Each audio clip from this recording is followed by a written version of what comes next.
বাংলাদেশের স্থানীয় সরকার প্রতিমন্ত্রী মীর শাহ আলমের নির্বাচনী এলাকা বগুড়া ২ আসনের ৩টি ইউনিয়নের নামকরণ নিয়ে সমালোচনার ঝড় উঠেছে। বিষয়টি নিয়ে আলোচনা হয়েছে জাতীয় সংসদেও। প্রতিমন্ত্রীর দাবি, বিষয়টি পুরোপুরি কাকতালীয়। শিবগঞ্জ উপজেলায় গঠিত নতুন ইউনিয়নের নামকরণ করা হয়েছে মীরবাড়ি ইউনিয়ন। অন্যদিকে নতুন হওয়া মোকামতলা উপজেলায় গঠিত নতুন ৩টি ইউনিয়নের নামকরণ করা হয়েছে সীমান্ত ইউনিয়ন, দিগন্ত ইউনিয়ন এবং স্বর্ণগ্রাম ইউনিয়ন। অভিযোগ উঠেছে, মীরবাড়ি ইউনিয়নটি প্রতিমন্ত্রীর নিজ বংশের মীরের নামের সঙ্গে মিলিয়ে রাখা হয়েছে, আর তার 2 সন্তান দিগন্ত ও সীমান্তের নামে 2টি ইউনিয়নের নামকরণ করা হয়েছে। সোমবার বিষয়টি নিয়ে সংসদে প্রশ্ন তোলেন বিরোধী দলীয় সংসদ সদস্য শফিকুল ইসলাম। জবাবে প্রতিমন্ত্রী জানান, তার সন্তানের নামের সঙ্গে মিল রেখে নয়, একটি ইউনিয়ন 2টি উপজেলার সীমান্তবর্তী হওয়ায় সীমান্ত এবং আরেকটি দূরবর্তী হওয়ায় দিগন্ত নাম রাখা হয়েছে।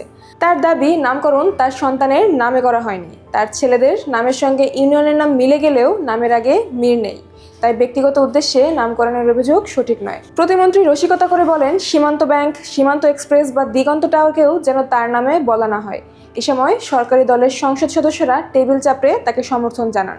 এছাড়াও প্রতিমন্ত্রী মীর শাহ আলমের বিরুদ্ধে ভুয়া, বিভ্রান্তিকর ও মানহানিকর তথ্য প্রচারের অভিযোগে অগ্রযাত্রা প্রতিদিনের সম্পাদক সহ 4 জনের বিরুদ্ধে মামলা করা হয়েছে। রবিবার জুডিশিয়াল ম্যাজিস্ট্রেট সদর আমলি আদালতে বগুড়া প্রেস ক্লাবের কোষাধ্যক্ষ তানভীর আলম বাদী হয়ে মামলাটি করেন।